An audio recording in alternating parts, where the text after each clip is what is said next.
কেমন আছো আমার প্রিয় মানুষজন? আশা করি তোমরা অনেক ভালো আছো। এখন তোমাদেরকে শোনাবো প্রণয়ের অমলকাব্য উপন্যাসের 61 থেকে 62তম পর্ব, লেখায় DRM সোহাগ। দারুণ একটা পর্ব, অনেকটা ইমোশনাল এবং কোয়াইট রোম্যান্টিক। তো চলো, উইদাউট ওয়েস্টিং এনি টাইম শুরু করা যাক। ভার্সিটি যাওয়ার আগে শুদ্ধ আজ ফারাদের বাড়িতে এসেছে। ফারাকে সাথে নিয়ে যাবে এই জন্য। ফাইজের বাবা নেই, সেজন্যই মূলত সে আসলো। দরজা ইনায় খুলেছে। শুদ্ধ ফারার মাকে সালাম দেয়। ভদ্রমহিলা সালামের উত্তর নিয়ে বেশ কিছুক্ষণ কথা বলে শুদ্ধর সাথে। ফারার পড়াশোনার ব্যাপারে একটু খোঁজ রাখতে বলেন। এরপর তিনি তার ঘরে চলে যান। ইনা বেশ কিছু নাস্তা সাজিয়ে দিয়েছে শুদ্ধর সামনে। শুদ্ধ শুধু চা খেয়েছে। এরপর ইনায়কে ডেকে পাশে বসতে বলল। ইনা শুদ্ধর পাশে বসলে শুদ্ধ ভ্রু কুঁচকে বলে, এই, বাড়ির সব সার্ভেন্ট কোথায়? তোকে দিয়ে কাজ করে কেন? ইনায় অবাক হয়ে বলে, আরে কি বলছো? তুমি এসেছো তাই আমি এসব এগিয়ে দিলাম। এসব মা ফারাবু শুনলে মন খারাপ করবে। শুদ্ধ ফারাকে দেখে মনে মনে হাসল। এরপর ভাবলেশীনভাবে বলে, করুক, তোকে দিয়ে কাজ করালে আমাকে একটা টোকা দিবি, তাহলেই আমি এসে হাজির হয়ে যাব। ফারাহ পাশ থেকে রেগে বলে, সবাই তোমার মতো যে বাড়ির বউকে দিয়ে কাজ করাবে? শুদ্ধ পাত্তা দিল না। ইনা ফারার পাশে গিয়ে বসে। বলে, আপু, শুদ্ধ ভাই মজা করে বলেছে, জানোই তো সে কেমন। ফারাহ মুখ ফুলিয়ে রাখল। শুদ্ধ থমথমে মুখে ফারার দিকে চেয়ে উঠে দাঁড়ায়। এরপর শার্টের হাতা গুটিয়ে ইনার উদ্দেশ্যে বলে, তোর ননদের ডোজ লাগবে মনে হচ্ছে, স্পেশাল ডোজ। ইনা মৃদু হেসে বলে, বিয়ের মিষ্টি খাওয়ালে না কেন শুদ্ধ ভাই? শুদ্ধ দ্রুত ইনার দিকে তাকিয়ে বিস্ময় কণ্ঠে বলে, আস্তাগফিরুল্লাহ, কে এসব কথা বলেছে? ফারা বলে ওঠে, আমি। শুদ্ধ অসহায় মুখ করে বলে, হায় হায়, বউ হয়ে বরের সব ফাটিয়ে দিলে। তোমার হাত পা হাঁটু গিরা কবজি পিত্তথলি কিডনি কিচ্ছু কাঁপলো না? ফারা অদ্ভুত চোখে শুদ্ধর দিকে চেয়ে আছে। ইনা হাসছে। শুদ্ধ ইনার দিকে তাকিয়ে বলে, তুই আমার মাও ছাও পাও সব, ফাইজকে বলিস না, ও ইরফানের ছোটখাটো ভার্সন, ঝামেলা করবে। ইনা মুখ টিপে হেসে বলে, আমি তো বলে দিয়েইছি। শুদ্ধ মাথায় হাত দিয়ে বলে, কি? এটা বলে মুহূর্তেই স্বাভাবিক হয়ে পকেট থেকে ফোন বের করে বলে, ফাইজের রিসোর্টে সব মেয়ের ব্যবস্থা করছি, ওয়েট। মেয়েরা বিকিন। থেমে গিয়ে ফারার দিকে তাকায়। ফারা শুদ্ধর দিকেই চেয়েছিল। শুদ্ধ দুষ্টু হেসে এক চোখ টিপে দেয়। ফারা থতমত খেয়ে চোখ সরিয়ে নেয়। শুদ্ধ ফোন কানে ধরে বলে, মাঝখানে ফাইজ আর চারপাশে ফাইজকে মেসেজ করার জন্য কিউট কিউট মেয়েরা। আহা, এক্ষুনি পাঠাচ্ছি। ইনা চোখ বড় বড় করে বলে, আরে আমি বলিনি তো, তুমি এসব নষ্টামি করছো কেন? শুদ্ধ মেকি রাগ দেখিয়ে বলে, তোর সত্যামি বের করতে। বেদ্যপ, বড় ভাইয়ের পিছে লাগিস। আমার সাথে লাগতে তোর আরও 200 বার জন্মগ্রহণ করা লাগবে। কথাটা বলে শুদ্ধ ফারার হাত ধরে বাসা থেকে বেরিয়ে যায়। গাড়িতে উঠে শুদ্ধ ফারার দিকে চেয়ে বলে, কি হয়েছে পাখি, তুমি রেগে আছো কেন আমার উপর? তোমাকে কিনে দিইনি বলে? ফারা ভ্রু কুঁচকে তাকায় ফারার দিকে। শুদ্ধর চোখ মুখে দুষ্টুমি। ফারা মন খারাপ করে বলে, আমাদের বিয়ের ডেট ঠিক করছো না কেন? শুদ্ধ কিছু বলতে গিয়েও থেমে যায়। তার ফোনে কল আসায় পকেট থেকে ফোন বের করে নাম্বারটা দেখে ফারার দিকে চেয়ে মৃদু স্বরে বলে, 2 সপ্তাহ ওয়েট করো, ইরফান থাকবে না, তাই এগোতে পারছি না, নয়তো লেট হতো না। কথাটা বলে কল রিসিভ করে খুব সিরিয়াসভাবে কথা বলায় ব্যস্ত হয়। ঘাড় বাঁকিয়ে ফারার দিকে তাকালে দেখলো ফারা তার দিকেই চেয়ে আছে। শুধু বাহাত বাড়িয়ে ফারার ডান হাত আঁকড়ে ধরে। এরপর কথা বলতে বলতেই ফারার ডান হাতের উল্টো পিঠে একটু পরপর চুমু খায়। মায়েরা ইরফানের পাশের সিটে বসে আছে। ইরফান মনোযোগ সহকারে গাড়ি চালায়, সাথে কানে ব্লুটুথ লাগিয়ে কারোর সাথে ঝরঝর করে ইংলিশে কথা বলছে। মায়েরা বুঝতে পারছে না ঠিক, কিন্তু একটু পর পরে ইরফানের দিকে তাকাচ্ছে। মূলত কাল রাতের কথা ভাবছে। ইরফানকে কেমন অন্যরকম লাগছে। কালকে রাতের ঘটনাটুকুই বলতে পারছে না। ইরফান কি তাকে উদ্দেশ্য করেই গিয়েছে? মায়েরাকে যখন ব্যালকনিতে সোজা করে দাঁড় করিয়েছিল, তখন মায়েরা ইরফানকে জিজ্ঞেস করেছিল, আপনি কি হেসেছেন? ইরফান গম্ভীর স্বরে উত্তর দিল, নো। এরপর মায়েরা জিজ্ঞেস করল, আপনি গান গাইলেন কেন? ইরফানের সেই একই উত্তর ছিল, মাই উইশ। ইরফান কথা বলার মাঝেই একবার মায়ের দিকে তাকালে দেখল মায়েরা তার দিকেই চেয়ে আছে। গাড়ি থামিয়ে গম্ভীর গলায় বলে, হোয়াট? মায়েরা জিভ দিয়ে ঠোঁট ভিজিয়ে বলে, আপনি আমাকে পছন্দ করেন? ইরফান তীক্ষ্ণ চোখে মায়ের পানে চেয়ে গম্ভীর গলায় বলে, নো। একটু থেমে বলে, you are that girl I never liked and I never will. তুমি সেই মেয়ে যাকে আমি কখনো পছন্দ করিনি এবং কখনো করব না। মায়েরা একটা কথাও বলল না। একা একাই বেশ কসরত করে গাড়ির দরজা খুলে বাইরে বেরোতে নিলে ইরফান মায়েরার হাত টেনে বলে, হোয়াট? মায়েরা চোখ নিচে নামিয়েই ছোট করে বলে, ক্লাস শুরু হয়ে যাবে। ইরফান কিছু বলল না। গাড়ির আধ খোলা দরজা খুলে দিতে সে নিজেই মায়েরার দিকে এগিয়ে আসে। মায়েরার সাথে ইরফান ঘেঁষে আছে। মায়েরা শক্ত হয়ে বসে থাকলো। ইরফান গাড়ির দরজা খুলে দিয়ে মায়েরার উদ্দেশ্যে বলে, ছুটির পর ভেতর থেকে বের হবে না, ওকে? মায়েরা হালকা মাথা নাড়িয়ে গাড়ি থেকে বেরিয়ে স্কুলের গেটের ভেতরে যায়। ইরফান মায়েরাকে ভেতরে যেতে দেখে গাড়ি স্টার্ট দেয়। মারা ক্লাসে গেল না, সরাসরি কমন রুমের দিকে পথ ধরে। আজ মিলা কলেজ আসবে না বলে দিয়েছে। মারার আরও বেশি মন খারাপ হলো। মাথা নিচু করে চুপচাপ হেঁটে কমন রুমের এক কোনায় গিয়ে বসে। এক সাইডে রাখা বেঞ্চের কোনায় গিয়ে বসে মাথা গুঁজে রাখে দু হাতের ওপর। ইরফানের বলা কথাটায় তার ভীষণ খারাপ লাগছে। ইরফানের কাল রাতের করা কাজগুলোই আবার উপরের এই ইরফানের সাথে কেমন গুলিয়ে ফেলে। বিড়বিড় করে, নিষ্ঠুর শিশওয়ালা। ভার্সিটি এসে ফারা নুসরাতের সাথে টুকটাক কথা বলছিল। নুসরাত আফসোসের সুরে বলে, তুই অন্য কাউকে খুঁজে পাসনি? আমাদের স্যারকেই জামাই বানানো লাগলো। এখন একটু মজা করে বলতেও পারবো না দুলাভাই বিয়ের ট্রিট দিন। পাশ থেকে সাজিদ বিরক্তি কণ্ঠে বলে, তুই খাসনি জীবনে, এখন ওর জামাইয়ের থেকে তোর হাতানো লাগবে কেন? নুসরাত রেগে মেগে সাজিদের দিকে আঙুল উঠিয়ে বলে, এই কালামানিক, আমার ইচ্ছা আমি খাবো, তাতে তোর 14 গোষ্ঠীর কি? জীবনে তো 10 টাকার কিছু খাওয়ালি না, কিপটুস শালা। সাজিদ রেগে বলে, তোকে আজ খাবার মধ্যে চুবাবো। নুসরাত দ্রুত সাজিদের সামনে দাঁড়িয়ে বলে, এই সত্যি? 10-12 প্লেট ফুচকা খাওয়ালেই হবে দোস্ত। সাজিদ চোখ ছোট ছোট করে বলে, রাস্তায় এত অভুক্ত কুকুর থাকতে তোকে কোন দুঃখে খাওয়াতে যাবো আমি? সাজিদের কথা শুনে ফাড়া শব্দ করে হাসল। নুসরাত দাঁত কটমট করে তাকালো সাজিদের দিকে। রেগে বলে, তুই কোনোদিন বউ পাবি না, মিলিয়ে নিস। সাজিদ মনে মনে হেসে বলে, সামান্য খাবার না পেয়ে এসব অভিশাপ দেওয়া ঠিক নয়। কুকুররা খেয়ে যা অবশিষ্ট রাখবে ওর মধ্যে তোকে হাবুডুবু খাওয়ানোর ব্যবস্থা করে দিব। সাজিদের কথা শুনে নুসরাত চেঁচিয়ে বলে, কালামানিকের বাচ্চা, তোকে আমি দেখে নিব। সাজিদ পাত্তা দিল না, মনে মনে একটু হাসল। উপরে মুখভাব স্বাভাবিক রেখে ফারার সামনে দাঁড়িয়ে বলে, কংগ্রেচুলেশনস দোস্ত। ফারা মৃদু হাসল। সুতো ভার্সিটির এক কোণায় দাঁড়িয়ে ফারাকে দেখছিল। ফারাকে ক্লাসরুমের দিকে যেতে দেখে সেও যেতে নিয়ে থেমে গেল ইরফানকে দেখে। ইরফান তার দিকে চেয়ে আছে। শুধু নিজের শার্ট ঠিক করতে করতে চোখ ছোট ছোট করে বলে, কি অদ্ভুত, আমাকে এভাবে দেখছিস কেন? বউ পাত্তা দিচ্ছে না? ইরফান বিরক্তি চোখে তাকালো শুধুর দিকে। গতকাল অতীতের স্মৃতিচারণ করতে গিয়ে একটা কথা মনে পড়েছে। মারা তাকে বুড়ো বলে সম্বোধন করেছিল। সে কি আসলেই বুড়ো? ব্যাপারটা ভাবতেই কেমন বিশ্রী অনুভূতি হলো। তবুও নিজেকে দমাতে না পেরে শুদ্ধর থেকে শুনতে এসেছে তাকে কি বুড়োদের মতো লাগে কি না কোনোভাবে। শুদ্ধ ইরফানকে চুপচাপ তাকিয়ে থাকতে দেখে পকেট থেকে একটা ওয়ান টাইম মাস্ক বের করে। এরপর মাস্কটি মুখে দিতে দিতে বলে, না, মানুষের নজর আর নেওয়া যাচ্ছে না। শুদ্ধবাবু, তোকে এত কিউট হতে কে বলেছিল বলতো? শেষমেশ ছেলেরাও নজর দিচ্ছে তোর উপর। আমার বউটার হকের দিকে আর কতজনের যে নজর পড়বে। শুদ্ধর কথায় তীব্র আফসোস চড়ে। ইরফান রেগে টান মেরে শুদ্ধর হাত থেকে মাস্ক ছুঁড়ে ফেলে দেয়। শুদ্ধ চেঁচিয়ে বলে, না লিল্লাহ, আমার কোটি টাকার মাস্ক। ইরফান দাঁতে দাঁত চেপে বলে, ওর প্রাইস অনলি 10 টাকা। শুদ্ধ অসহায় মুখ করে বলে, ওটা আমার বউয়ের সম্পদ, ঢাকার মাস্ক ছিল, তাই ওটার দাম কোটি টাকা। বেসুরা গলায় গায়, বোঝে না রে, বোঝে না, কেউ যে আর বোঝে না, শুদ্ধর বুকে কত ব্যথা, কষ্টের ঠেলায় ব্যথা হয় মাথা। ইরফান রেগে শুদ্ধর কলার ধরে বলায়, থাপ্পড় খেতে না চাইলে মুখ বন্ধ কর। শুদ্ধ মেকি হেসে বলে, ওকে ডিয়ার। ইরফান শুদ্ধকে ছেড়ে সোজা হয়ে প্যান্টের পকেটে 2 হাত রাখে। এরপর বহু কষ্টে কয়েকটি শব্দ জিভ ঠেলে বের করে, আমাকে দেখতে বুড়োদের মতো লাগে। শুদ্ধ ইরফানের কথাটা শুনে অবাক হয়ে থাকায়, কিন্তু খুব দ্রুত নিজেকে সামলে হেসে বলে, ইয়া আল্লাহ, তুই এই সত্যি কথা কি করে জানলি দাদু? তোকে তো এক পারফেক্ট দাদু দাদু লাগে।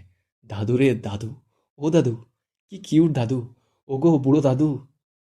ইরফান রেগে দাঁত কিড়মিড় করে বলে, হোয়াট দ্য হেল। শুদ্ধ দ্রুত জায়গা প্রস্থান করতে দৌড় দিয়ে একটু গিয়েই থেমে যায়। ইস, এটা ভার্সিটি, এভাবে দৌড়ালে স্টুডেন্টরা কি ভাববে? পিছু ফিরে ইরফানের দিকে একবার তাকালো। শুদ্ধ বুঝল না ইরফানের কী হয়েছে, তবে ইরফানের কাণ্ডে তার পেট ফেটে হাসি পাচ্ছে। এবার নিজের চেহারা নিয়ে কবে ভাবতে শুরু করলো। ছোটবেলায় ইরফান প্রথম প্রথম যখন তাদের গ্রামে বেড়াতে গিয়ে তার সাথে বেরোতো, শুদ্ধকে যে কতজন জিজ্ঞেস করতো ইরফান বিদেশি নাকি, এই জন্য শুদ্ধর উত্তর দিতে দিতে মুখে ফেনা উঠে যেত যে ইরফান তার রক্তের মামাতো ভাই। শুদ্ধর কাছে নর্মালি লাগে, ছোট থেকে একসাথে থাকছে, তবে মানুষের কথা শুনে এসে ইরফানকে পরখ করত। গায়ের রঙটা একটু বেশি ফর্সা, সাথে চোখের মনি বাদামি। শুদ্ধর তো ছেলে হয়েও ইরফানকে দারুণ লাগে, তাহলে মেয়েদের আরও কেমন লাগবে। আর এই গর্ধব নিজের চেহারা নিয়ে পড়েছে। শুদ্ধদের গ্রামের অনেক মেয়েরা ইরফানের দিকে তাকিয়ে থাকলে ইরফান তার উপর রেখে যেত। কি জ্বালা, সে কি ওদের তাকাতে বলেছে? ইরফানের রাগের শিকার হতে অবশ্য ভালোই লাগতো, এখনও লাগে। গ্রামের এক মেয়ের সাথে একবার লাইন লাগিয়ে দিতে প্রথম ধাপ অতিক্রম করেছিল, অমনি ইরফানের হাতে থাপ্পড় খেয়েছিল। ছোটবেলার কথা মনে করে শুদ্ধর মুখে প্রশান্তির হাসি ফুটে ওঠে। বেশ ভালোই ছিল ওই দিনগুলো। কলেজ থেকে বাড়ি ফিরে মায়েরা গোসল করে বের হলো, এরপর নামাজ পড়ে নিল। ভীষণ গরম পড়েছে। ইরফান তাকে নামিয়ে দিয়ে অফিস গিয়েছে। মারার মনটা খারাপ। সকালে ইরফানের বলা ওই কথাটুকু সে মেনে নিতে পারছে না। ইরফান তাকে ধোঁয়াশার মাঝে রাখে। সে যখনই ইরফানকে একটু একটু বুঝতে চায়, তখনই ইরফান তার চাওয়ার উপর এক গাদা বিরক্তির কারণ ঢেলে দেয়। মেজাজ খারাপ লাগে মায়েরার।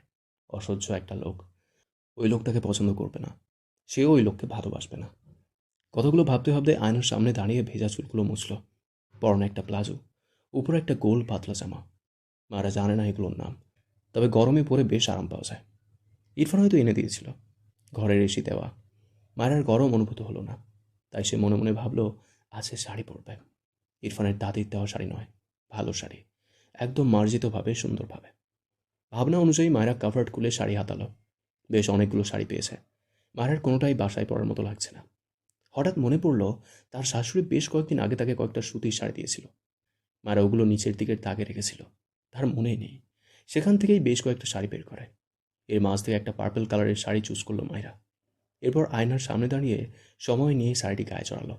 একদম পারফেক্ট লাগছে। এইটা পরে মনে হচ্ছে এই শাড়ি বাসাতে পরার জন্যই। মায়ের মূলত মন খারাপ, এজন্য তার শাড়ি পরতে ইচ্ছে হলো। নিজেকে আয়নায় দেখে সত্যি সত্যি একটু হলেও মন ফুরফুরে লাগলো। নিজেকে পরিপাটি করে ব্যালকনিতে যায়। ব্যালকনিতে সে নয়নতারার গাছ লাগিয়েছিল, সেখানে বেশ ফুল ফুটেছে। মারা কয়েকটা গাছের সবগুলো ফুল বসে বসে ছিঁড়ল। অনেকগুলো হয়েছে। মারা শাড়ির আঁচলে ফুলগুলো নিয়ে ঘরে এসে বেডের উপর রাখে সব। এরপর কিছু একটা ভেবে ঘর থেকে বেরিয়ে যায়। নিচে নেমে রুমা নেওয়াজকে দেখে জিজ্ঞেস করে, মা, আপনার কাছে সুই আছে? রুমা নেওয়াজ মারার মাথা থেকে পা পর্যন্ত দেখল। শাড়ি পরে মেয়েটাকে বেশ ভালো লাগছে, সাথে আগের চেয়ে কিছুটা বড় বড় লাগছে। ইরফান মায়েরাকে ছোট ছোট বলে মানত না, এখন তার ছেলেটা অনেকটাই মেনে নিয়েছে ভেবে স্বস্তির নিঃশ্বাস ফেলায়। তবে তার মনে হয় ইরফান এভাবে মায়েরাকে দেখলে এখনও যেটুকু মানতে নারাজ, সেটুকুর ঘাটতিও পূরণ হবে। অতঃপর মায়ের উদ্দেশ্যে বলে, তোমাকে আরও কয়েকটা এরকম শাড়ি আনিয়ে দিব, এখন থেকে শাড়ি পরবে, বুঝেছ? মারা বোকা চোখে তাকায় শাশুড়ির দিকে। সে চাইল শুই, আর ইনি তাকে বলছে শাড়ির কথা। রোমান এওয়াজ কিছু না বলেই তার ঘরের দিকে চলে গেলেন। মারা বিরক্ত চোখে তাকিয়ে রইল। তার কাছে ইরফান আর তার শাশুড়িকে এক গোয়ালের গরু লাগে। মারার ইরফান আর তার শাশুড়িকে বলতে ইচ্ছে করে, হাসলে কি পাপ হবে? এই জন্য হাসেন না? বিশ্বাস করুন, হাসলে পাপ হয় না। আপনার এবার হাসতে পারেন। ভাবনার মাঝেই রুমা নেওয়াজ ঘর থেকে বেরিয়ে এসে মারার দিকে সুই সহ সুতো এগিয়ে দেয়। মারা অবাক হয়। সে ভেবেছিল দেবে না বা নেই, তাই সে চলে যেতে নিয়েছিল। আর ইনি সুইয়ের সাথে সাথে সুতোও এনেছে। মারা খুশি হয়ে রুমা নেওয়াজের থেকে সুই সুতো নিয়ে স্বভাবসুলভ হেসে বলে, আপনাকে অনেক ধন্যবাদ মা। কথাটা বলে উল্টো ঘুরলে রুমা নেওয়াজ বলে ওঠে, দাঁড়াও। মায়েরা আবারও উল্টো ঘোরার আগেই রুমা নেওয়াজ হাতের তোয়ালে দিয়ে মায়ের মাথা মুছতে মুছতে বলে, মাথা না মুছে জ্বর সর্দি বাঁধিয়ে কি প্রমাণ করতে চাও? তোমার শাশুড়ি তোমাকে দিয়ে বাড়ির সব পানির কাজ করায়? মারা থমথমে মুখে চুপচাপ দাঁড়িয়ে রইল। কি অদ্ভুত কথাবার্তা, সে তো সব ভাবেইনি। রুমা নেওয়াজ মায়ের মাথা মুছে দিয়ে তার ঘরে যেতে যেতে বলে, কাজ শেষে সুই ফেরত দিয়ে দেবে। মায়েরা মাথরানের সম্মতি দিয়ে তার ঘরের দিকে যায়। তার কি রিয়াকশন দেওয়া উচিত? তবে রুমা নেওয়াজের এই কাজটা তার ভালোই লাগলো। আবার খোঁচা দেওয়ায় বিরক্ত লাগলো। এদের মা ছেলের ঘাড়ের সব রগ যে তেড়া, এটা মায়েরা বুঝে গিয়েছে।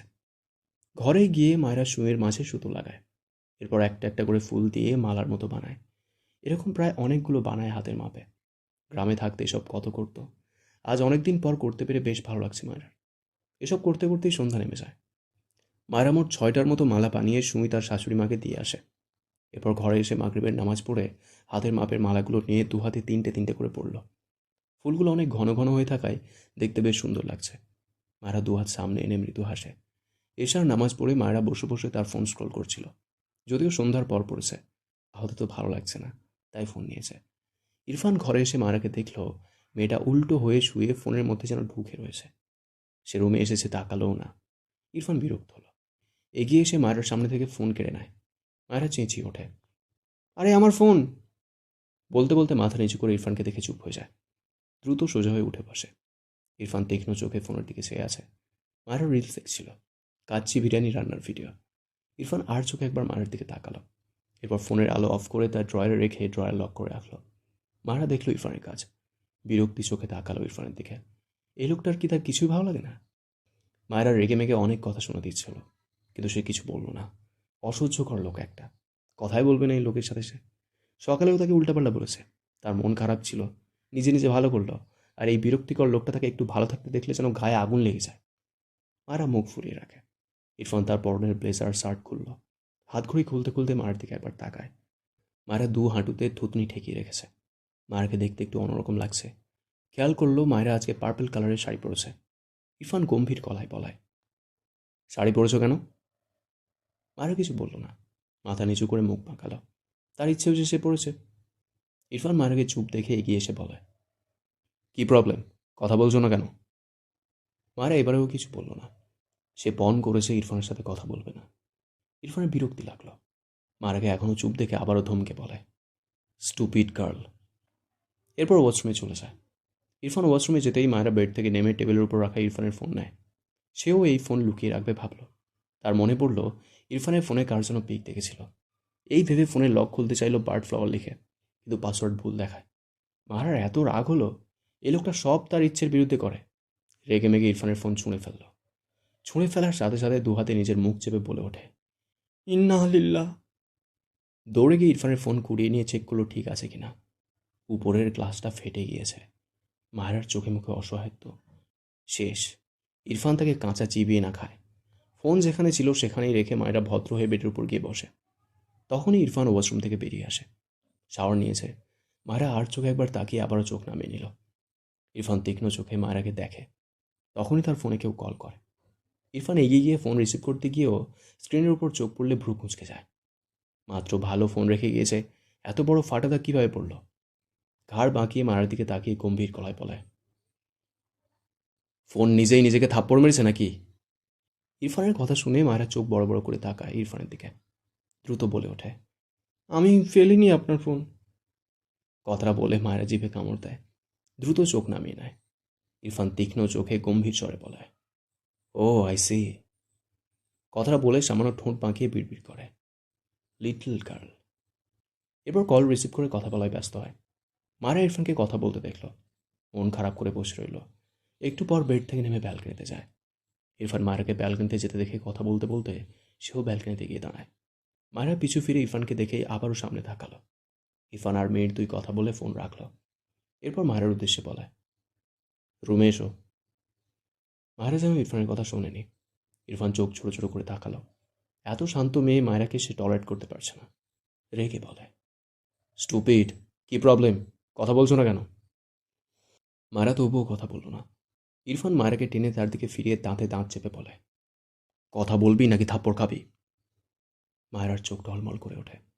মাথা উঁচু করে ভারী গলায় বলে, আপনি একটা অসভ্য লোক, আমি কথা বলবো না আপনার সাথে, সরুন বলছি।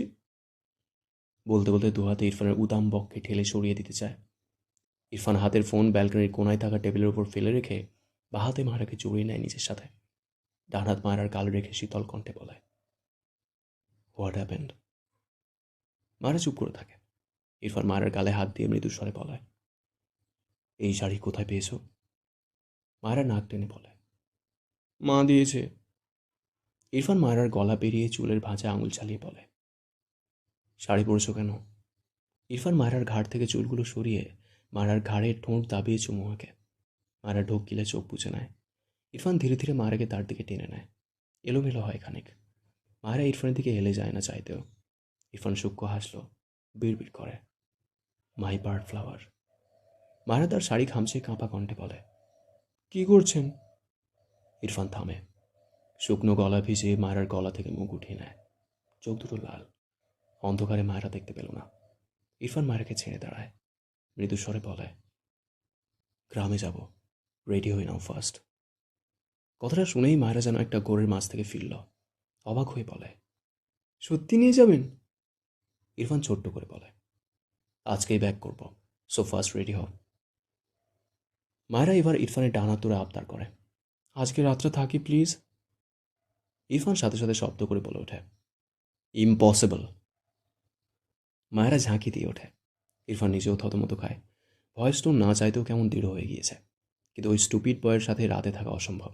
তার বউয়ের কাছে এসে ভাগ বসায়। অতঃপর মায়ের দিকে চেয়ে বলে, তোমার ভাই স্টুপিড বয়? মায়েরা রেগে বলে, হ্যাঁ হ্যাঁ, আমরা সবাই শুধু স্টুপিড, আর আপনি হলেন আসমান থেকে নেমে আসা ফেরেশতা। অসহ্য লোক একটা। আমার ওইটুকু ছোট্ট ভাইকেও কথা শোনায়। ইরফান কিছু বলতে গিয়েও বলল না। মায়েরাকে আগের রূপে দেখতে পেয়ে ভালো লাগছে তার। কিছু না বলেই মায়েরার হাত ধরে ঘরের ভেতর নিয়ে গিয়ে বলে, ফাস্ট করো। মায়েরা আর কথা না বাড়িয়ে রেডি হতে লাগলো। না থাকলেও গিয়ে দেখতে তো পাবে, একটু সময় থাকতে পারবে, এটাও শান্তি। এই ভেবেই মন ফুরফুরে হয়ে গেল। ইরফান বাড়ির মেইন গেটে দাঁড়িয়ে আছে। মায়েরা জুতোর র্যাকে তার জুতো খুঁজে পায় না। ইরফান বিরক্ত হয়ে নিজে এসে জুতোর র্যাক মেলে ধরে। পুরো র্যাক ফাঁকা দেখে ইরফান অবাক হয়। সে মায়েরাকে যতগুলো জুতো কিনে দিয়েছিল তা দিয়ে এই র্যাক পুরো ভরে গিয়েছিল। সব গেল কোথায়? সোজা হয়ে দাঁড়িয়ে মায়ের দিকে তাকালে মায়েরা বলে ওঠে, আমি তো এখানেই রেখেছিলাম, রীতা জানে হয়তো। ইরফান গলা উঁচু করে রীতাকে ডাকে। রীতা ইরফানের গলা পেয়ে এক প্রকার দৌড়ে আসে। ইরফান গম্ভীর গলায় বলে, ওর জুতো কোথায়? রীতা দ্রুত এই র্যাক থেকে কিছুটা দূরে থাকা র্যাক থেকে মায়েরার জুতো বের করে এনে রাখে। এই র্যাক পরিষ্কার করেছিল সে, তাই মায়েরার জুতো এখান থেকে সরিয়েছিল। ইরফান গম্ভীর গলায় বলে, বাকিগুলো কোথায়? রীতা অবাক হয়ে বলে, আর তো নাই ভাইজান। ইরফান অবাক হয়ে বলে, হোয়াট? মায়েরা জুতো চূড়া পরে সোজা হয়ে দাঁড়ায়। এরপর ইরফানের দিকে তাকিয়ে হেসে বলে, আমি এগুলো আমার পরিচিত সবাইকে দিয়ে দিয়েছি। আমার জন্য 2 জোড়া রেখেছি, বুঝেছেন? ইরফান বিস্ময় দৃষ্টিতে তাকায় মায়ের দিকে। তার মনে পড়ল, সে যখন মায়েরকে বার্ড ফ্লাওয়ার দিয়েছিল তখনও মায়েরা তার দেওয়া বার্ড ফ্লাওয়ার সবাইকে বিলিয়ে দিয়েছিল। সে ধরে নিল তখন মায়েরা জানতো না তার কথা। কিন্তু এখন ইরফানের চোয়াল শক্ত হয়। দুহাত মুষ্টিবদ্ধ করে রাগান্বিত চোখে মায়ের দিকে তাকায়। ইচ্ছে করছে একে থাপ্পড় দিতে দিতে আজ মানুষ বানাতে। আর সহ্য করা যাচ্ছে না একে। মায়েরা ইরফানকে দেখে একটু ভয় পায়। মনে হচ্ছে অনেক রেগে গিয়েছে। মায়েরা জিভ দিয়ে ঠোঁট ভিজিয়ে কিছু বলতে চায়। তার আগে ইরফান মায়েরার মুখ ডান হাতে শক্ত করে চেপে রাগান্বিত স্বরে বলে, কি বললি? আবার বল। মায়েরা মুখে ব্যথা পায়। ইরফানের আচরণেও অবাক হয়। আজ অনেক দিন পর যেন আগের ইরফানকে দেখতে পেল। ইরফান চিৎকার করে বলে, স্টুপিড গার্ল, কাকে দিয়েছিস এসব? Speak up. মায়েরা ভীত চোখে ইরফানের দিকে চেয়ে আছে। ইরফান আবারও রেগে বলে, কেন দিয়েছিস ওগুলো? বল। আমার কোনো জিনিসের ভ্যালু নেই কেন তোর কাছে? বল। মায়েরা ঢোক গেলায়। আবারও কাঁপা কাঁপা কণ্ঠে বলতে চায় কিছু। তার আগেই কালো শক্ত থাপ্পড় পড়ে। মায়েরা হুমড়ি খেয়ে পড়ে। ডান দিকে হেলে গিয়ে জুতোর র্যাকের সাথে কপাল গিয়ে ঠেকে। রীতা দৌড়ে এসে ধরার আগেই ইরফান টেনে মায়েরকে তুলে বাহাতে মারার গাল শক্ত হাতে ধরে দাঁতে দাঁত চেপে বলে, এত দয়ার শরীর তোর? কোথায় পেয়েছিস এত দয়া? পুরো পৃথিবীর জন্য এত মায়া, এত দয়া? সব ছোটাবো আজ। কথাটা বলে মায়েরার একই গালে আগের চেয়েও জোরে আরেকটা থাপ্পড় মেরে দেয়। এতদিন পর এত শক্ত একটা থাপ্পড় খেয়ে মেয়েটার এমনিই মাথা ঘুরছিল। আবারও আরেকটা থাপ্পড় খেয়ে মায়েরার মনে হলো গাল ছিঁড়ে গেল, কান ফেটে গেল। মায়েরা আবারও হুমড়ি খেয়ে পড়ে যায়। জুতো র্যাকের সাথে আগের চেয়েও জোরে ধাক্কা খায়। ডান পাশের কপালের কোণে বেশ জোরে লেগেছে। মায়ের মাথা ঝিমঝিম করে ওঠে। চারপাশ কেমন অন্ধকার লাগে। রুমা নেওয়াজ ইরফানের চিৎকারে ঘর থেকে বেরিয়ে এসেছিলেন। ইরফানকে এভাবে মায়েরাকে মারতে দেখে দ্রুত পায়ে এগিয়ে আসে। ইরফান মায়ের দিকে আবারও এগোনোর আগেই রুমা নেওয়াজ দুহাত ইরফানকে ঠেলে শব্দ করে বলে ওঠে, ইরফান, থেমে যাও। ইরফান এখনও জ্বলন্ত চোখে মায়ের দিকে চেয়ে আছে। তারেক নেওয়াজ বাইরে বেরিয়েছিলেন। ভেতরে প্রবেশ করে ভেতরের অবস্থা দেখে তার চোখে মুখে বিস্ময় ভর করে। ইরফানকে পাশ কাটিয়ে ভেতরে প্রবেশ করে। মায়ের পাশে রীতা বসে মায়েরকে আগলে নিয়েছে। তারেক নওয়াজ মায়ের পানে চেয়ে রইল মায়া ভরা চোখে। মেয়েটি মাথা নিচু করে আছে। চোখ থেকে টপ টপ করে পানি পড়ছে, যেন বৃষ্টি ঝরছে। তারেক নওয়াজ ইরফানের দিকে তাকালো। ইরফান এখনও মায়ের দিকে ভস্ম করে দেওয়া চোখে চেয়ে আছে। তারেক নেওয়াজের রাগ হয়। প্রচণ্ড রাগ, আর নিতে পারছেন না। ইরফানের সামনে গিয়ে দাঁড়ালো তারেক নেওয়াজ। রাগান্বিত স্বরে বলে, আমার মেয়ের গায়ে হাত তুলেছ কেন? ইরফান কোনো উত্তর করল না। তার দৃষ্টি মায়ের পানে, চোখে মুখে এখনও রাগ ঝরছে। তারেক নেওয়াজের পছন্দ হলো না ইরফানের এই স্বভাব। ভীষণ চটল আজ তার ছেলের উপর। হঠাৎই ইরফানকে থাপড় মারার জন্য হাত উঠায়। তখনই ভেতর থেকে ত্রিনা বেগম বেরিয়ে এসে তার ভাই তারেক নেওয়াজের হাত আটকে ধরে বিস্ময় কণ্ঠে বলে, কি করছো ভাই? এভাবে মারছো কেন ইরফানকে? তারেক নওয়াজ তার বোনের হাত ছাড়া দিয়ে ছাড়িয়ে নিলেন। ইরফানের দিকে চেয়ে অসহায় কণ্ঠে বলে, আমি তোমাকে মানুষ করতে পারলাম না ইরফান। কথাটা বলে দুর্বল পায়ে এগিয়ে গিয়ে সোফায় বসলেন। তার শরীর খারাপ লাগছে। তিনি ভেবেছিলেন ইরফান মায়েরকে মেনে নিয়েছে। এতদিন পর এসে এই সিনারি দেখে সে আর নিতে পারছেন না। ত্রিনা বেগম বিস্ময় চোখে ইরফানকে দেখল। সাথে মায়েরাকে মেঝেতে বসে ওভাবে নীরবে চোখের পানি ছেড়ে দিতে দেখে অবাক হলো। ইরফানের দৃষ্টি মায়ের পানে। রাগ কমেছে কি না। র্যাকে একটা জোরে সোরে লাথি বসিয়ে হনন করে বাইরে চলে যায়। মারা জুতো র্যাকের পাশেই হাত রেখেছিল। ইরফান লাথি দেওয়ায় হাতের কয়েকটা আঙুল ছাপা পড়ে। মারার মনে হলো জান বের হয়ে যাবে। তবুও মেয়েটি একটা শব্দও করল না। ধীরে ধীরে আহত হাতটি বের করে আনে। ত্রিনা বেগম দ্রুত এগিয়ে গিয়ে মারার সামনে বসে মারাকে আগলে নিল। মারা যেন একটা মায়ের কোল পেল এতক্ষণে। ত্রিনা বেগমকে জড়িয়ে ফুঁপিয়ে কেঁদে উঠল। রুমা নেওয়াজ দীর্ঘশ্বাস ফেলে স্বামীর পাশে গিয়ে দাঁড়ায়। ত্রিনা বেগম মায়ের গালে নজর করলে দেখল আঙুলের ছাপগুলো যেন মায়ের ফর্সা গালে জলজল করছে। ত্রিনা বেগম মায়ের মুখ মুছে দিলেন আলতো করে। মৃদু স্বরে বলে, কান্না থামা মা। মারা দু হাতে ত্রিনা বেগমকে জড়িয়ে রাখল। কান্না থামে না মেয়েটার। ত্রিনা বেগম ধরে ধরে নিয়ে গিয়ে তারেক নেওয়াজের পাশে মায়েরাকে বসিয়ে দেয়। মাথার এলোমেলো হিজাব খুলে দেয় নিজ হাতে। মায়ের দিকে পানি এগিয়ে দেয়। মায়ের একটু পানি খেয়ে মাথা নিচু করে থাকে। ত্রিনা বেগম মায়ের পাশে বসে মায়েরাকে জড়িয়ে নিল তার সাথে। মায়েরা ত্রিনা বেগমের কাঁধে মাথা রেখে চোখ বুজে নেয়। বন্ধ চোখের পাতা দিয়ে অশ্রু গড়ায়। তারেক নেওয়াজ অসহায় চোখে মায়ের মলিন মুখটার দিকে চেয়ে রইল। হাত বাড়িয়ে মায়ের মাথায় হাত বুলিয়ে তুই সম্বোধন করে বলে, আমায় ক্ষমা করিস মা। আমার ছেলের সাথে তোর বিয়ে দিয়ে আমি তোর নিজের বাবা হতে চেয়েছিলাম, কিন্তু তা তো হতে পারলাম না। উল্টে আমার ছেলেকে দিয়ে তোর উপর নির্যাতন বাড়িয়ে দিয়েছি। কথাটা বলে তারেক নেওয়াজ এক দীর্ঘশ্বাস ফেলে তার ঘর দিকে চলে যায়। রুমা নেওয়াজ মায়ের জন্য ভাত বেড়ে ত্রিনা বেগমের কাছে দিয়ে বলে, ওকে খাইয়ে দিও। ত্রিনা বেগম মাথা নেড়ে বলে, আচ্ছা ভাবি। রুমা নেওয়াজ তার স্বামীর পিছু গেলেন। তিনি বুঝেছেন তারেক নেওয়াজ আজকের ঘটনা নিয়ে বেশ কষ্ট পেয়েছেন। ইরফানের উপর তার নিজেরও কেন যেন অনেকটা রাগ হলো। এই বাচ্চা মেয়েটাকে এভাবে মারে তার ছেলেটা, কিন্তু তিনি কি করবেন? ইরফান কি কখনো শুধরাবে না? আজকেই ভেবেছিল ইরফান মারাকে মেনে নিয়েছেই, অথচ আবারও সেই আগের সিন। রুমা নেওয়াজের ভেতর থেকে একটা হতাশার শ্বাস বেরিয়ে আসে। ত্রিনা বেগম হাত ধুয়ে এসে ভাত মাখিয়ে মায়ের সামনে ধরলে মারা মুখ ফিরিয়ে ভাঙা গলায় বলে, খাবো না আম্মাজান, আমি ঘুমাবো। ত্রিনা বেগম মায়ের মাথায় বা হাত রেখে বলে, বাচ্চামি করিস না মা, খেয়ে ঘুমাবি। রাতে না খেয়ে থাকলে সকালে শরীর তুলতে পারবি না। মারা মলিন গলায় বলে, এসবের আমার অভ্যেস আছে আম্মাজান, কিছু হয় না। ত্রিনা বেগম মায়াভরা চোখে মায়ের দিকে তাকিয়ে রইল। মেয়েটা কত ভারী কথা বলে দেয়। ত্রিনা বেগম বুঝলেন মায়েরা প্রায় রাতে না খেয়ে ঘুমাতো। তিনি জোর করেই মায়েরাকে কয়েকবার খাইয়ে দেন। এরপর মায়েরাকে তার ঘরে নিয়ে যায়। মায়েরা আজ আর কিচ্ছু বলল না। গায়ের বোরকা খুলে রেখে চুপ করে বেডের এক কোনায় গিয়ে শুয়ে পড়ে। ত্রিনা বেগম মায়েরকে দেখলেন। ইরফান কেন এভাবে মারে মেয়েটাকে? মায়ের অনেক কাজ বিরক্তিকর হতে পারে। সে নিজেও মায়ের কিছু কাজে বিরক্ত হয়, কিন্তু এই ফুলের মতো মেয়েটাকে দেখলে কি যে মায়া হয়। তাকে ইরফান কেন মারে? ভদ্রমহিলার সত্যিই নিজেকে অসহায় লাগলো। আসলে ইরফানের জন্য মায়েরা নয়, তার ভাইজান কাজটা ভালো করেনি। ইরফান মায়ের মতো মেয়েকে নিতে পারে না। ইরফানের জন্য শান্তশিষ্ট বুঝদার মেয়ে প্রয়োজন ছিল। মায়েরা যার উল্টো। আর মায়ের জন্য এরকম একজনকে দরকার ছিল যে মায়ের চঞ্চলতা, বোকামি, বাচ্চামি এসব সহ্য করতে পারবে। মেয়েটির গল্প সে তার ভাইয়ের কাছে শুনেছে। তার মায়ের জন্য কান্না ভেসে আসে কেন যেন। মেয়েটার ভালো থাকাটা বোধহয় ভাগ্যে লেখা নেই। মায়ের হঠাৎই ঘুম ভেঙে যায়। পাশ ফিরে দেখল ত্রিনা বেগম ঘুমিয়েছে। মায়েরা ধীরে ধীরে শোয়া থেকে উঠে বসে। মাথার কাছে একটা ছোট ঘড়ি দেখল মায়েরা। 11টা বাজে। মায়েরা চুপ করে বেশ অনেকক্ষণ বসে থাকলো।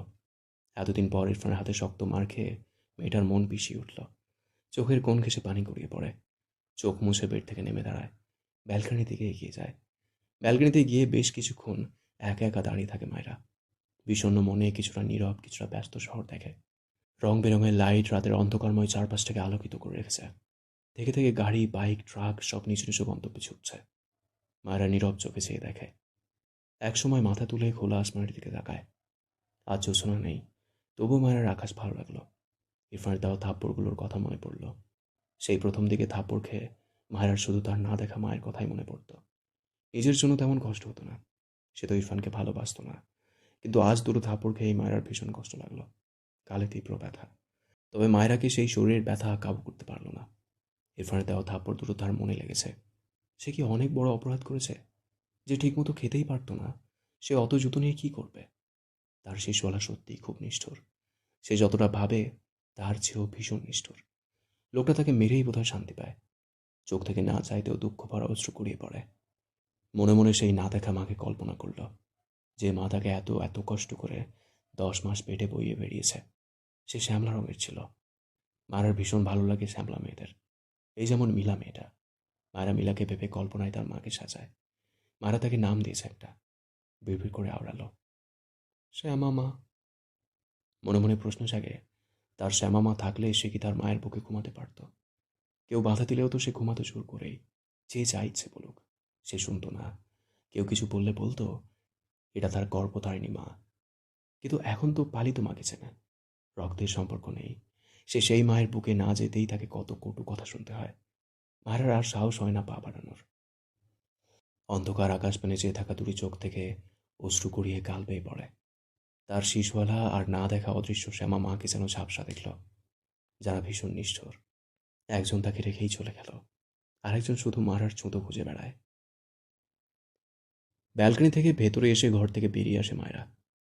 ঘর থেকে বেরোলে ইরফানের দাদিকে দেখে ডাইনি নিয়ে বসে পানি খেতে। ইরফানের দাদি মায়েরাকে দেখে কাছে ডাকল। মারা মাথা নিচু করে এগিয়ে গিয়ে দাদিমার পাশে দাঁড়ায়। ইরফানের দাদি মায়েরাকে তার পাশের চেয়ারে বসিয়ে দিয়ে মায়ের গালে হাত দিল। সে সন্ধ্যার পরপর ওষুধ খেয়ে ঘুমিয়েছিল বলে তখন কোনো কিছু জানেনি। পরবর্তীতে ত্রিনা বেগম তাকে সব বলেছে। মায়েরার জন্য তার মায়া হলো। মৃদু স্বরে বলে, ঠিক হয়ে যাবে দিদি ভাই। মায়েরা মায়া মায়া চোখে তাকালো ইরফানের দাদির দিকে। তার নিজের দাদির কথা মনে পড়ল। এই নামে তাকে তার দাদি রাখত। তার দাদি গ্রামের হলেও গায়ের রং ছিল ফর্সা। দাদি বেঁচে থাকতে মায়েরা মাঝে মাঝেই দাদির কাছে গিয়ে ঘুমাতো। তার দাদি নিজেই অন্যের বাড়িতে থাকতো, তাই তাকে সবসময় নিতে পারতো না। কিন্তু মাঝে মাঝে তাকে বুকে নিয়ে ঘুমাতো। একদিন সেই বুকটাও হারিয়ে গেল মায়ের জীবন থেকে। সবাই তাকে একা ফেলে চলে গেল। মায়েরা ইরফানের দাদির দিকে চেয়ে আবদার করে, দাদিমা, আজ আপনার সাথে আমায় ঘুমাতে নিবেন? ইরফানের দাদি মৃদু হেসে বলে, অবশ্যই দিদি ভাই।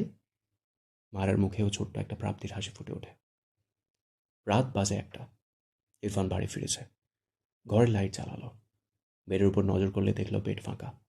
ইরফান ঢোক গিলল। দ্রুত পায়ে ব্যালকনিতে গিয়ে চেক করলো মায়ের আছে কিনা। নেই। ওয়াশরুমেও চেক করলো, কিন্তু পায় না।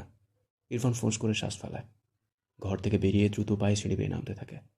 তার ফুফু দাদি দুজনেই আছে। তাদের কারো কাছেই মায়েরা আছে বলে মনে হয় ইরফানের। ইরফান আগে তার ফুফুর ঘর চেক করলো। মায়েরাকে না পেয়ে সরাসরি তার গ্র্যান্ড মায়ের ঘরে যায়। দরজা ঠেলে ভেতরে প্রবেশ করলো। ডিম লাইটের আলোয় মায়েরার মুখটা সর্বপ্রথম তার চোখে পড়ল। তার গ্র্যান্ডমাকে জড়িয়ে ধরে ঘুমিয়ে আছে। ইরফান ধীর পায়ে এগিয়ে গিয়ে মায়ের পাশে দাঁড়ায়। মায়ের মুখপানে চেয়ে থাকে, চোখে মুখে অসহায়ত্ব।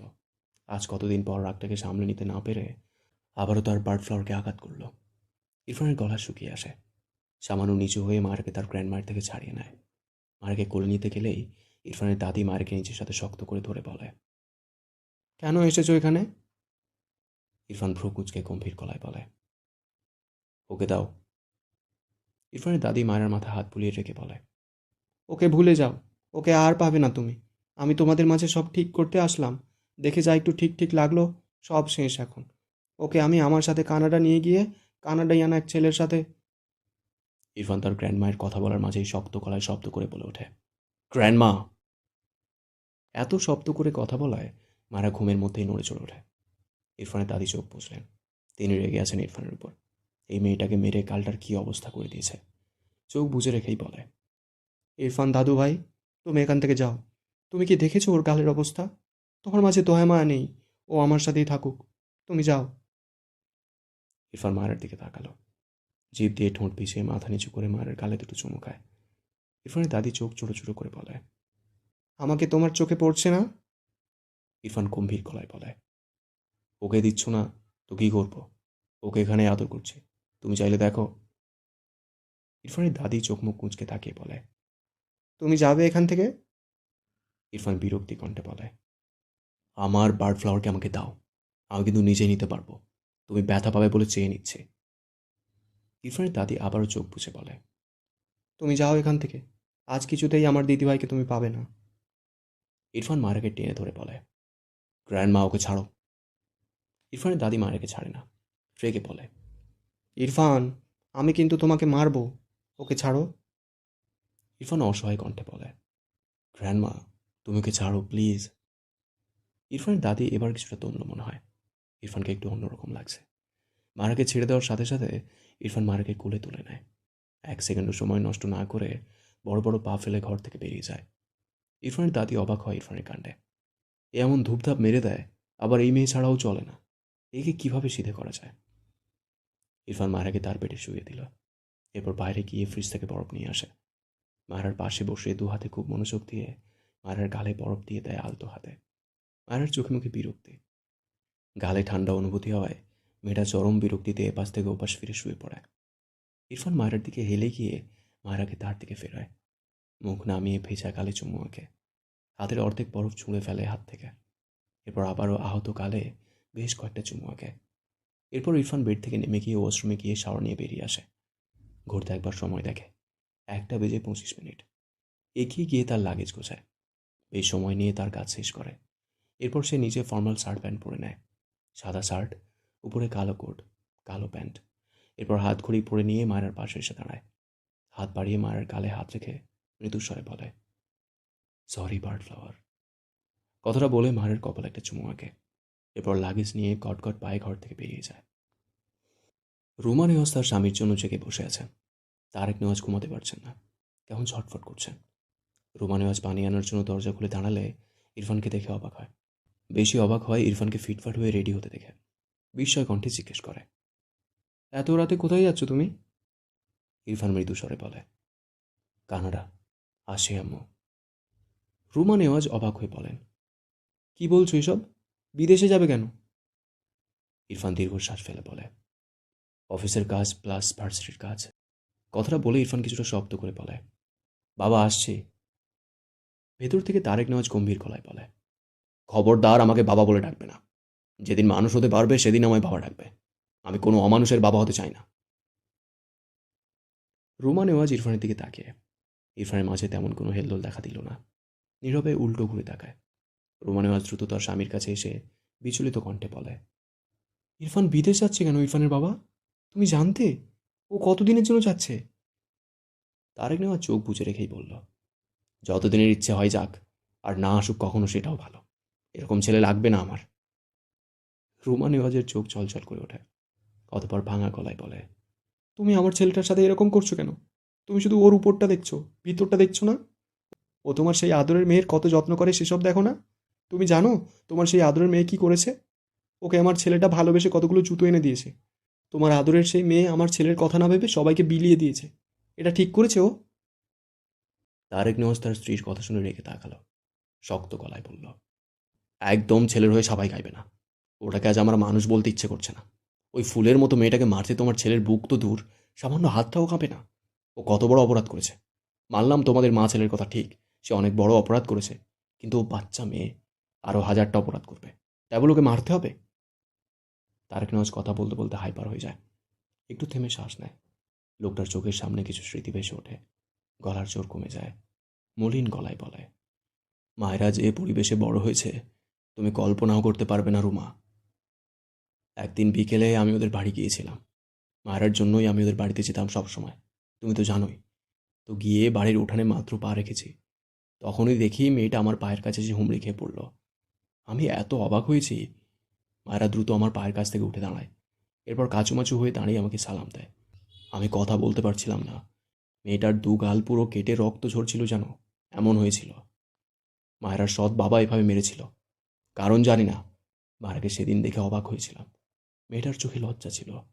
আমার সামনে মার খাওয়ায় হয়তো লজ্জা পেয়েছিল, আর মুখে হাসি, আমি হাসতে পারলাম না অমন ফুলের মতো মেয়ের গালের অবস্থা দেখে। তার সৎ বাবা আমার পাশ কাটিয়ে চলে গেল। মেয়েটি দৌড়ে গিয়ে ভেতর থেকে মোড়া এনে আমার দিকে এগিয়ে দিয়ে কি মিষ্টি করে বসতে বলল। আমি কি বলবো বুঝিনি, শুধু মেয়েটাকে দেখেই গিয়েছিলাম। কথাটা বলে তারেক নেওয়া শ্বাস নেয়। বেশ কিছুক্ষণ চুপ থেকে আবারও বলে, এরপর আরেক দিন গিয়েছি। হঠাৎই আমার সামনে ভাতের থালা উল্টে এসে পড়ে। আমি অবাক হয়ে দেখলাম মায়েরা টেবিলে বসে আছে, আর ওর সৎবাব নামে জানোয়ার মেয়েটার মুখ থেকে খাবার কেড়ে নিয়ে ছুঁড়ে ফেলেছে। সেদিনের কারণ শুনেছিলাম ওই পশুর নাকি খাবার কম পড়বে। মায়েরা তার আগে খেতে বসায় এমন করেছিল। মায়েরা সেদিনও চুপ করে দাঁড়িয়ে দাঁড়িয়ে চোখের পানি ফেলছিল। আমি মায়েরাকে দেখতে গিয়ে এক এক দিন এক একভাবে অত্যাচারিত হতে দেখতাম মেয়েটাকে। এজন্য ইরফানকে এত করে বলতাম বিয়েটা করে নিতে। মায়েরার মা আমার হাতে পায়ে ধরতো, আমার ছেলেটার সাথে যেন বিয়ে দিয়ে মেয়েটাকে ওই জাহান্নাম থেকে নিয়ে আসে। কিন্তু আমি কি করব? এত নিরুপায় ছিলাম, ইরফানকে শুধু বলতেই থাকতাম। কিন্তু ও তো রাজি হতো না। মাঝে মাঝে ভাবতাম অন্য ছেলে থেকে বিয়ে দিই, কিন্তু মেয়েটাকে দেখে এত মায়া লাগে। আমি যেন তার বাবা হওয়ার লোভ সামলাতে পারিনি। আমার বন্ধুর রেখে যাওয়া স্মৃতিও। কথাগুলো বলে তারেক নেওয়াজ আবারও থামে, গলা জড়িয়ে আসে। আবারও বলে, ইরফানকে শেষমেশ রাজি তো করাতে পেরেছে, কিন্তু কখনো বুঝিনি মেয়েটাকে এখানে এসেও এভাবে মার খেতে হবে। যদি জানতাম তবে সত্যিই মায়েরাকে আমার মেয়ে করে আনার দুঃসাহস করতাম না। কথাগুলো বলে তারেক নেওয়াজ দীর্ঘশ্বাস ফেলেন, যেখানে হাজার আক্ষেপ জমানো। এরপর আবারও বলে, একদিন মায়েরার সাথে রাস্তায় দেখা হয়। মেয়েটি খালি পায়ে মাথা নিচু করে একা একা হাঁটছিল। আমি ডাকলে আমাকে সালাম দেয়। মেয়েটির মুখ একদম শুকনো ছিল। বিকাল ছিল তখন। আমি মায়েরাকে জিজ্ঞেস করলাম খেয়েছে কি না। মায়েরা হেসে বলে, হ্যাঁ খেয়েছি আঙ্কেল, পেটে জায়গা নেই একদম। তুমি জানো, সেদিন ওকে যেই দেখবে সেই বলবে মেয়েটি সারাদিন না খেয়ে আছে, অথচ মুখে কি নিদারুণ হাসি ফুটিয়ে মিথ্যে কথা বলে দিল। আমি বলেছি, মিথ্যে বলছো তুমি। মায়েরার মুখ মলিন হয়ে যায়। মেয়েটা মাথা নিচু করে নেয়। আমি জিজ্ঞেস করলাম কেন না খেয়ে আছে। মায়েরা হেসে উত্তর দিয়েছিল, এটা তো নতুন নয় আঙ্কেল, তাছাড়া আমার অভ্যেস আছে। আমি যখন বললাম, তুমি কি মাঝে মাঝে এমন না খেয়ে থাকো, ও কি যে একটা ভারী উত্তর দিয়েছিল হেসে। কথাটা বলে তারেক নওয়াজ বেশ অনেকক্ষণ চুপ থাকে। এরপর ভারী গলায় বলে, বলেছিল, যারা তিনবেলা খেতে পায় তারা তো ভাগ্যবতী হয় আঙ্কেল। তুমি বুঝতে পারছো রুমা, ওই মেয়েটা তিনবেলা কখনো খেতে পায়নি। যারা তিনবেলা পেট ভরে ভাত খায় মায়েরা তাদের ভাগ্যবতী ভাবে। এই মেয়ের গায়ে তোমার ছেলে দিনের পর দিন হাত তোলে। মেয়েটা এত কিছুর পরও সৎ মায়ের একটুখানি ভালোবাসা পেয়ে বলতো সে অনেক ভাগ্যবতী। এমন মা কয়জন পায়। সে তার সৎ বাবার মার খেয়ে ভুলে যেত, অবজ্ঞা অপমান সব ভুলে যেত। তার সৎ মায়ের হাতে কখনো মার খায়নি যে, সৎ মা আদর করতো যে, তাই সে সব ভুলে থাকতো। আমার বন্ধুটার উপর খুব রাগ আর অভিমান, বুঝলে। ওর বউয়ের সাথে যেই আচরণগুলো করতো, মায়েরা সন্তান হয়ে বাপের পাপের শাস্তি বোধহয় পেয়েছে জীবনে। মায়েরার দাদির সাথে আমার সম্পর্ক ভালো ছিল, মায়ের মতো একদম। সে মায়েরাকে মায়েরার মায়ের জীবন কাহিনী শুনিয়েছে। ওর মায়ের কাহিনী আরও করুন, সেসব বলে শেষ করা যাবে না। ভদ্রমহিলা মায়েরাকে পেটে নিয়ে যে অত্যাচারগুলো সহ্য করেছে, ওসব ভাবলেও এত খারাপ লাগে। সে সেই কাহিনী শুনে মায়েরা নাকি সেদিন খুব কেঁদেছিল, একটু পরপর জ্ঞান হারাচ্ছিল। ওর মা আমাকে বললে আমি মায়েরাকে ডক্টর দেখাই। ডক্টর বলেছিল মেয়েটার ব্রেনের উপর খুব চাপ পড়েছে, তাই এমন। আমি নিজেই ওষুধ কিনে বেশ অনেকদিন মেয়েটার চিকিৎসা করাই। তুমি কি বুঝতে পারছো, মেয়েটা যেই কাহিনী শুনে পাগল হতে বসেছিল, বিয়ের পর তার সেই মায়ের কাহিনী তার নিজের সাথে রিপিট হতে দেখেছে। ইরফানের এত এত জঘন্য ব্যবহার ওর মনে প্রভাব ফেলেনি। এখন ইরফান ওর সামনে চাঁদ সূর্য এনে দিলেও ওর মনে ধরবে সেসব। আমি প্রথমেই বুঝেছিলাম মায়েরা ইরফানের সাথে স্বাভাবিক হতে পারবে না, তাই ডিভোর্সের কথা বলতাম। কিন্তু কখনো কখনো স্বার্থপর হয়ে ভাবতাম মেয়েটা আমার কাছেই থাক। ও কখনো বাবার ভালোবাসা পায়নি, আমি ওকে একটু বাবা হয়ে ভালোবাসি। ইরফানও মায়েরাকে মেনে নিচ্ছে মনে হলো। সব মিলিয়ে ভাবলাম মায়েরা হয়তো একটা স্বাভাবিক জীবন পাবে। কিন্তু না, তোমার ছেলের দ্বারা এসব হবে না। আমি মেয়েটাকে একটা সুস্থ জীবন দিতে পারলাম না, একটু সুখ এনে দিতে পারলাম না। তারেক নেওয়াজ কথাগুলো বলে তার ঝাপসা চোখজোড়া মুছে নিল। রোমা নেওয়াজ বিস্ময় চোখে চেয়ে রইল তারেক নেওয়াজের পানে। ওইটুকু মেয়ের জীবন এমন, মেয়েটিকে দেখে একটু বোঝা যায় না। রোমা নেওয়াজের চোখ কখন যে ভিজে উঠেছে সে নিজেও টের পায়নি। ইরফান বেশ কিছুক্ষণ তার বাবা মায়ের ঘরের সামনে দাঁড়িয়েছিল। পা বাড়াতে নিলে তার বাবার কথা শুনে থেমে যায়। মায়ের জীবন কাহিনীর এক টুকরো দুঃখ তার কানে এসে বাড়ি খায়। তার কষ্ট হচ্ছে, অস্থির লাগছে। ইরফান এক প্রকার দৌড়ে সিঁড়ি বেয়ে উপরে উঠে যায়। তার ঘরের ভেতর প্রবেশ করে তার পায়ের গতি থামিয়ে দেয়। বেডের দিকে তাকায় অসহায় চোখে। মায়েরা গুটিসুটি মেরে শুয়ে আছে। ডান হাতটি ডান গালের নিচে পেতে কি নিশ্চিন্তে ঘুমায় মেয়েটা। ইরফান ঢোক গেলে তার বাবার কথাগুলো কানে বাজায়। তার বার্ড ফ্লাওয়ার কখনো 3 বেলা খেতে পারেনি। তার বার্ড ফ্লাওয়ারের সামনে থেকে ভাতের প্লেট উল্টে ফেলে দেওয়া হতো। এত কষ্ট পেয়ে তার বার্ড ফ্লাওয়ার কোটিপতি হওয়ার ইচ্ছে করেছিল। ইরফান 2 হাতে মাথার চুল টেনে ধরে। তার বার্ড ফ্লাওয়ারকে অন্য কেউ মেরে মেরে কেটে দিত। এরপর বিয়ের পর সেও মারত তার বার্ড ফ্লাওয়ারকে। আজও মেরেছে। ইরফান ডান হাত উঠিয়ে বুকের পা পাশে কয়েকবার মালিশ করে।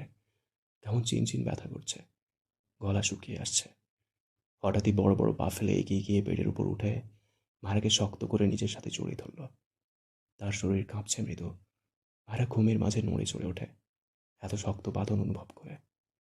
ইরফান মায়েরার গলায় মুখ গুজে কাঁপা কাঁপা কণ্ঠে বিড়বিড় করে, I am really sorry bird flower. কিছুক্ষণ পর মাথা তুলে মায়েরার ঘুমন্ত মুখপানে অসহায় চোখে চেয়ে কেমন করে যেন ডেকে ওঠে, বার্ড ফ্লাওয়ার। মায়েরা ঘুমের ঘোরে ফোপানো কণ্ঠে বলে, শিশওয়ালা আমায় মেরে। ইরফান মায়েরাকে শেষ করতে দেয় না। তার ঠোঁট তারা মায়েরার ঠোঁট চেপে ধরে। শব্দ করে একটা চুমু আঁকে মায়েরার শুকনো ঠোঁট জোড়ায়।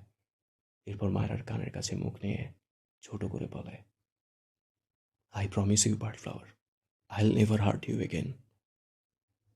কথাটা বলে মায়েরার দিকে তাকালে দেখল মেয়েরা ঘুমে বিভোর। কতক্ষণ সে মায়েরার মুখোপানে চেয়ে রইল তার পাত্তা নেই।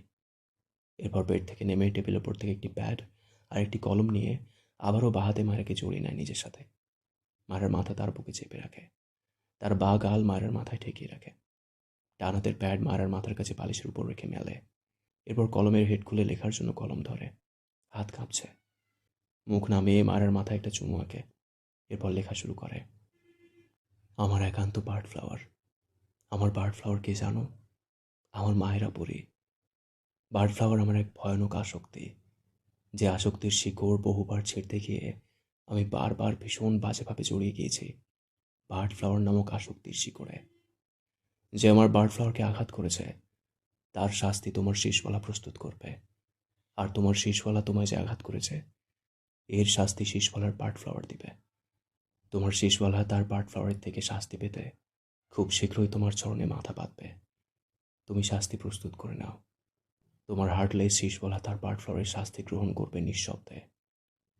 আর তারপর সে তার বার্ড ফ্লাওয়ারের সম্পূর্ণ সংস্পর্শে আসবে তোমার সকল অভিমান অভিযোগ মুছে দিতে। ইতি, তোমার একান্ত শীষওয়ালা।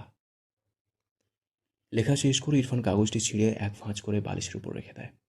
কাগজটির উপর কলম। এরপর মায়েরার সারা মুখে ছোট ছোট বেশ অনেকগুলো চুমু আঁকে।